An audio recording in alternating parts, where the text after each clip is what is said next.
Good morning all friends. मेरे legal advice by Shaikh Javed Mohammad advocate channel पर आपका स्वागत है। आज के हमारे वीडियो का टाइटल है डैमेज, जिसको हम क्षति भी कहते हैं। भारतीय न्याय संहिता 2023 की धारा 2 में कुल 39 परिभाषाओं को दिया गया है। उसी में से 14वें नंबर पे डैमेज जो है क्षति, उसको परिभाषित किया गया है। क्षति जो है कि सामाजिक रूप से भी हो सकती है, मानसिक रूप से भी हो सकती है, और भौतिक शरीर की भी हो सकती है, संपत्ति की भी हो सकती है, ख्याति की भी क्षति हो सकती है। क्षतियों के कई प्रकार हैं, जिनको मैंने काफ़ी आसान और उदाहरण के साथ ई बुक में भी तैयार किया है, जिसको मैं आगे आपको पीडीएफ जो मैंने तैयार किया उसमें से जानकारी भी दूंगा। और ये जो आज का वीडियो है सर हमारा, और इस वीडियो के संबंध में मैं आपको कुछ शॉर्ट में जानकारी देना चाहता हूँ कि धारा 2 में जो मैंने पहले वीडियो अपलोड किए हैं, ताकि उसको मेरे चैनल पर ढूंढने में आपको आसानी हो जाए। ये धारा 2 की परिभाषाओं के ही वीडियो हैं जो मैं पहले मेरे चैनल पर अपलोड कर चुका हूं, जिसमें नंबर 1 है कार्य, नंबर 2 में जीव जंतु, नंबर 3 में बालक, नंबर 4 में कूटकरण, नंबर 5 में न्यायालय, 6 में डेथ, 7 में बेईमानी, 8 में दस्तावेज, 9 में कपट पूर्वक, 10 में सद्भावना पूर्वक, और 11 में लिंग, 12 में गवर्नमेंट, और 13 में डैमेज और क्षति। इसकी हम चर्चा करेंगे अब। इसके मूल्य और महत्व को बताने के लिए मैं वीडियो को प्रारंभ करने से पहले दो लाइन आपको कहना चाहूँगा। जो अक्सर मैं मेरे वीडियो में जो धारा 2 का परिभाषाओं से संबंधित जितने भी वीडियो हैं, सभी वीडियो में इसके मूल्य और महत्व को समझाने के लिए ये दो लाइन में जरूर कहता हूँ। तू समझे जो हर बात को तो फिर कैसा सवाल, परिभाषा ही बताएगी कानून की असल मिसाल। तू समझे जो हर बात को तो फिर कैसा सवाल, परिभाषा ही बताएगी कानून की असल मिसाल। जी हाँ सर, परिभाषा इतनी महत्वपूर्ण चीज है कि यदि आपने इसको समझ लिया तो पूरी बुक को समझना आपके लिए आसान हो जाएगा। क्योंकि ये परिभाषा प्रारंभ में ही इसलिए दी गई है बुक के अंदर, क्योंकि बुक के प्रारंभ में इसलिए दी गई है क्योंकि यदि बुक के अंदर पूरी डिटेल में इस प्रकार के शब्द इस्तेमाल होते हैं तो आप उनका अर्थ पहले ही समझ जाएं। क्योंकि यदि किसी चीज की परिभाषा को आपने जान और समझ लिया तो पूरी बुक को समझना आपके लिए आसान होगा।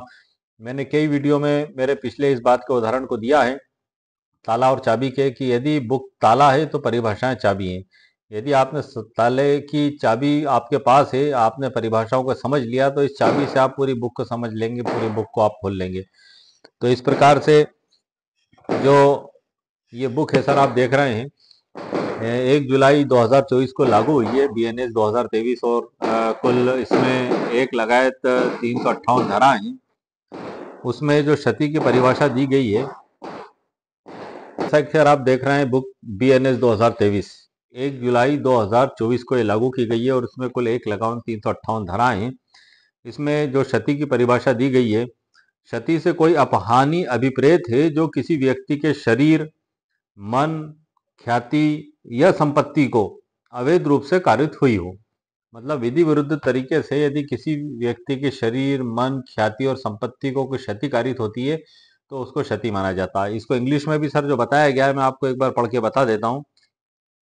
Injury means any harm whatever illegally caused to any person in body, mind, reputations or property। कहने का मतलब ये हुआ कि इलीगल तरीके से, विधि विरुद्ध तरीके से यदि किसी भी प्रकार से किसी व्यक्ति को नुकसान पहुंचाया जाता है तो उसको क्षति की परिभाषा में बताया गया है। इसको चूंकि बुक में तो सर दो लाइन में दिया हुआ है, लेकिन मैंने जो मेरी पीडीएफ है, जो मैंने लीगल पीडीएफ तैयार की है इसकी, उसमें मैंने कुछ आसान से उदाहरण शामिल किए हैं आपको समझाने के लिए, ताकि आपको ये काफ़ी आसानी से समझ में आ सके कि आखिर परिभाषा में ये जो क्षति है ये क्या है। और इतने आसान तरीके से मैंने उदाहरण तैयार किए हैं। इनका सर एक पर्सनल अनुभव के आधार पर तैयार किए गए ये उदाहरण, जिसका मकसद आपको उस परिभाषा को समझने में आसानी पैदा करना, ताकि आप उसको इस तरीके से समझ लें कि आप हमेशा याद रख पाएं और कभी ना भूलें। तो आइए सर, अब हम बिना देरी करे उस पीडीएफ ई बुक की तरफ बढ़ते हैं। आपको एक जानकारी और मैं बता देता हूं कि इस ई बुक की लिंक मैं इस वीडियो के नीचे डिस्क्रिप्शन बॉक्स में कॉपी पेस्ट कर दूंगा। यदि आप में से किसी को भी आवश्यकता महसूस हो तो आप इसको जैसे ही आप उस लिंक पे क्लिक करेंगे तो वहां से वेबसाइट पर पहुंच जाएंगे। 99 रुपीज कीमत इसकी मेरे द्वारा रखी गई है। यदि किसी को आवश्यकता महसूस हो तो आप इसे वहां से खरीद सकते हैं। और मैं वीडियो में जो आगे की जानकारी ई बुक के अंदर से ही दे रहा हूं, तो आप उससे परिचित हो भी जाएंगे। और मैंने पिछले वीडियो में भी लगातार जानकारी मेरी इस ई बुक पीडीएफ के अंदर से ही दी है, तो आप उसको भली भांति देख लें, समझ लें, उसके अंदर का भी मैटर आप देख लें, समझ लें, और उसके बाद आपको यदि आवश्यकता महसूस होती है तो आप इसको वहां जाके परचेस कर सकते हैं। वहां मेरे जो वेबसाइट है वह तकरीबन 40 ई बुक मेरी अपलोड है सर। प्रॉब्लम सॉल्यूशन ई बुक, प्रॉब्लम सॉल्यूशन ई बुक, इसी नाम से सर मेरा ई बुक मैं बनाता हूं। और मेरा ई बुक बनाने का भी मकसद यही है कि आप लोगों की प्रॉब्लम का सॉल्यूशन हो। कानून के जो बुक तो सर हजारों और लाखों आपको फ्री में भी मिल जाएंगी, लेकिन आपकी समस्या का जो चीज समाधान कर दे वो बड़ा महत्वपूर्ण होता है। बुक के अंदर बहुत सारा कानून लिखा हुआ है, लेकिन मैं उन कानूनों में से उन महत्वपूर्ण कानूनों को छांट कर लाता हूं जो आपकी समस्या पर आधारित होते हैं। और मेरे चैनल पर जो लोग कमेंट्स में उनकी जो प्रॉब्लम्स लिखते हैं, तो उनकी प्रॉब्लम्स के सॉल्यूशन के लिए ही मैं कोशिश करता हूं कि ई बुक लिखूं। ऐसे ही लिखते लिखते वो 40 तक पहुंच गई सर, और लगातार मेरा लिखना जारी है। मेरा कोई भी व्यूअर्स मुझसे कोई भी प्रॉब्लम पूछता है तो उसको मैं कानूनी मार्गदर्शन के बतौर उस ई बुक को लिख के मेरे वेबसाइट पर अपलोड कर देता हूँ। वहां से आप उसको आसानी से प्राप्त कर सकते हैं। आप मेरी वेबसाइट पे विजिट करें, वहाँ 40 ई बुक देखें, उसमें यदि आपकी प्रॉब्लम सॉल्यूशन मौजूद है तो आप उसको परचेज कर लें, और नहीं है तो मुझे बताएं, तो मैं नहीं अपलोड करने की पूरी कोशिश करूंगा। आइए सर, हम बिना देरी करे परिभाषा की ओर बढ़ते हैं। इंस्टा मोजो पे यदि आप जाके खरीदी करते हैं मेरी वेबसाइट पे, तो इंस्टा मोजो तुरंत ही आपके पास से पैसे का भुगतान होते ही आपकी ईमेल पे मैसेज भेज देता है, जहाँ डाउनलोड का ऑप्शन आपको मिल जाता है। कई बार इंस्टा मोजो की तरफ से डिले भी कर दिया जाता है, 8 घंटे या 5 घंटे का भी डिले उनकी ओर से कर दिया जाता है। इसलिए आप निश्चिंत रहें, इंस्टा मोजो भी एक अच्छा प्लेटफॉर्म है जहाँ ये मेरी वेबसाइट बनी हुई है। और ये जो आप सर स्क्रीन पे देख रहे हैं, ये ई बुक ही है जिसमें से मैं आपको जानकारी दे रहा हूँ। भारतीय न्याय संहिता 2023 की धारा 2 में क्षति डैमेज की परिभाषा। क्षति की जो परिभाषा सर इसमें बताई गई है, इसको बड़े ही आसान तरीके से तैयार किया गया है। बीएनएस की धारा 2 के अनुसार क्षति का अर्थ किसी व्यक्ति, संपत्ति, प्रतिष्ठा या कानूनी अधिकारों को किसी भी प्रकार से हानि पहुंचाना होता है। मतलब किसी भी विधि विरुद्ध तरीके से, इलीगल तरीके से, यदि आपने किसी भी व्यक्ति की संपत्ति, प्रतिष्ठा या उसके फिजिकल शरीर को किसी भी प्रकार से हानि पहुंचाई, तो क्षति डैमेज की परिभाषा में इसको माना जाएगा। इसको सरल शब्दों में हम और भी समझ सकते हैं कि क्षति केवल शारीरिक नुकसान तक सीमित नहीं है, बल्कि मानसिक, आर्थिक और सामाजिक नुकसान भी इसमें शामिल है। क्षति की परिभाषा एक बहुत ही विस्तृत है सर, बहुत ही विशाल है। मतलब इसमें आल चीजें इंक्लूड हो गई हैं क्षति में। मतलब आप इसको इतना छोटा ना समझें। ये क्षति मतलब किसी के खेत की फसल का नुकसान कर देना इलीगल तरीके से, किसी के घर के कबलू फोड़ देना इलीगल तरीके से, किसी के घर के शीशे पत्थर मार के फोड़ देना, किसी के घर में आग लगा देना, किसी का पैर तोड़ देना, किसी के साथ जो है कि उसकी इज्जत पे लाछन लगा देना। मतलब ये एक एक बहुत डिटेल डैमेज है। डैमेज क्षति के अंदर सब कुछ इंक्लूड हो जाता है, वो सब कुछ इसमें शामिल हो जाता है जो विधि विरुद्ध तरीके से किया गया हो। कानूनी विधि विरुद्ध तरीके से किसी भी प्रकार से जो ये क्षति पहुंचाई जाती है, तो वो एक अपराध की श्रेणी में भी सर माना गया है। इसमें आगे बताया गया कि यदि किसी की संपत्ति को नुकसान पहुंचाया जाए, उसकी प्रतिष्ठा को बदनाम किया जाए या उसके कानूनी कानूनी अधिकारों का हनन किया जाए, तो इसे क्षति कहा जाएगा।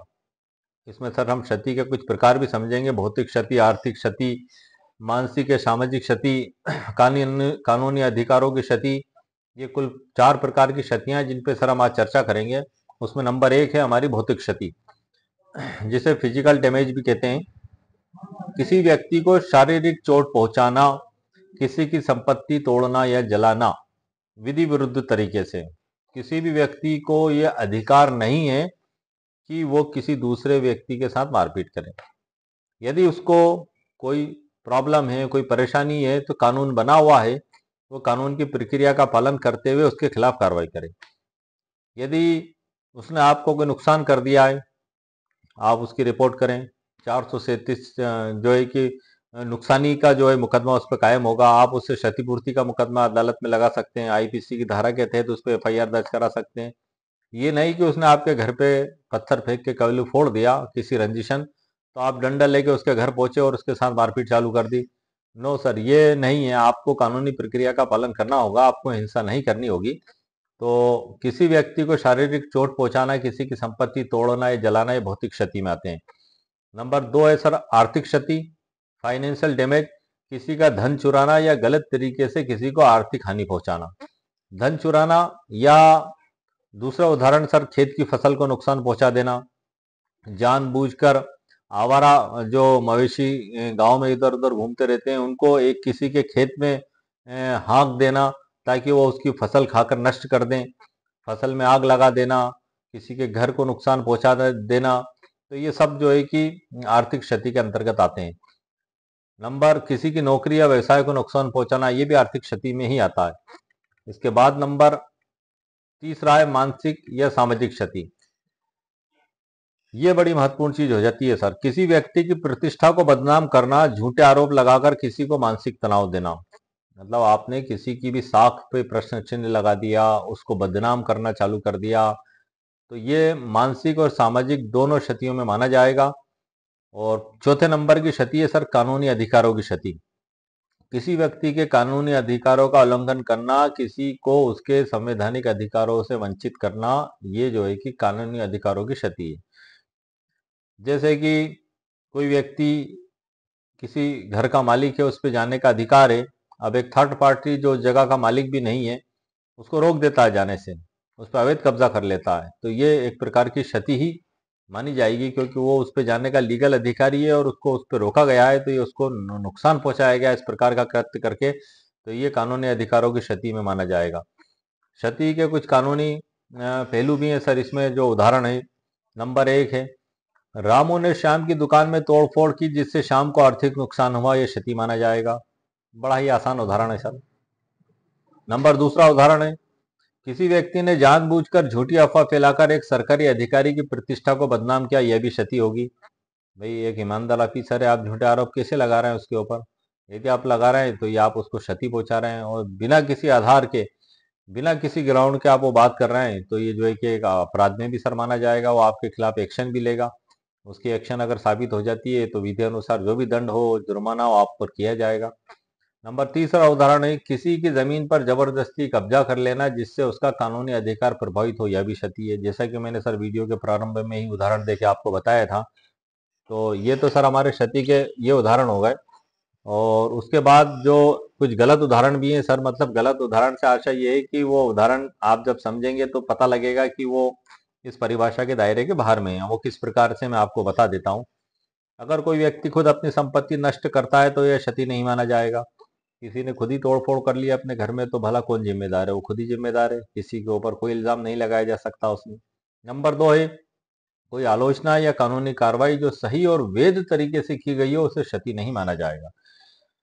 मतलब आपके पास ठोस आधार हैं, ठोस ग्राउंड है आपके पास में, कि किसी व्यक्ति के बारे में अगर आप कोई बात कह रहे हैं तो आप विथ प्रूफ, सबूत के साथ ये बात कह रहे हैं, और आप जानते हैं कि ये सत्य है, तो ये उसकी जो है कि ख्याति पे या उसकी शान पे या उसकी प्रतिष्ठा पे किसी भी प्रकार का धब्बा नहीं लगाएगा। क्योंकि वो वास्तव में अगर कोई व्यक्ति चोर है, कोई रिश्वतखोर है, या कोई जो है कि जेब कतरा है, या जो है कि कोई इलीगल काम करने वाला व्यक्ति है, और आप उसकी इंफॉर्मेशन अपने साथी को देते हैं और वो दूसरे साथी को देता है, तो इस प्रकार से दी गई इंफॉर्मेशन एक नुकसान से बचने के लिए दी गई है, क्योंकि ऑलरेडी वो व्यक्ति तो है ही अपराधी।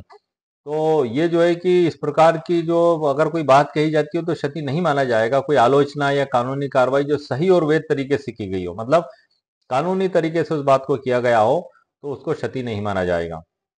अगर कोई गलती से किसी को चोट पहुंचा देता है बिना किसी दुर्भावना के, तो इसे क्षति नहीं माना जाएगा। मतलब किसी को अगर आपने चोट भी पहुंचा दी, लेकिन वो गलती से पहुंच गई सर, आपका इंटेंशन नहीं था कि इसको चोट लगे, तो ये भी उसमें नहीं माना जाएगा कि आपने कोई अपराध किया। महत्व क्या है सर इसका? नंबर 1 है महत्व में व्यक्ति और संपत्ति की सुरक्षा। यह कानून सुनिश्चित करता है कि किसी की संपत्ति, प्रतिष्ठा या अधिकारों को नुकसान पहुंचाने वालों को दंडित किया जाए, ताकि लोगों के अंदर भय पैदा हो कि यदि हमने इसकी संपत्ति को नुकसान पहुंचाया तो हमें थाने में बंद कर दिया जाएगा, अदालत से हमें जेल भेज दिया जाएगा, तो वो इस डर से किसी की संपत्ति का नुकसान ना करे। कानून भी इसलिए बनाया गया है ताकि अपराधियों के मन में दंड का भय पैदा हो कि यदि हमने किसी के साथ मारपीट की तो हमें उम्र भर जो है कि जुर्माना या जेल हो सकती है, हमने किसी की हत्या कर दी तो हमें उम्र भर जेल में रहना पड़ेगा या हमें फांसी की भी सजा हो सकती है।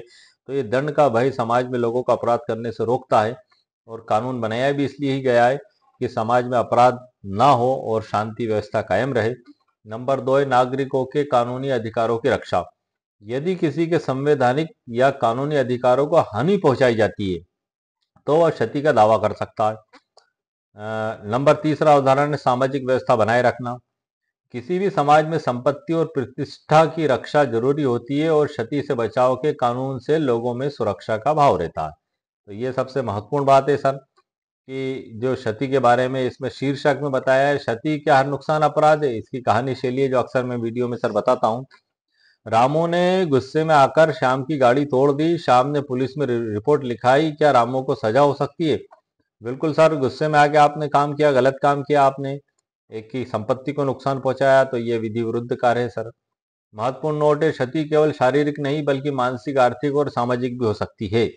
इसमें जो निष्कर्ष बताया, क्षति का अर्थ सिर्फ शारीरिक नुकसान नहीं बल्कि संपत्ति, प्रतिष्ठा, कानूनी अधिकारों को पहुंची हानि भी है।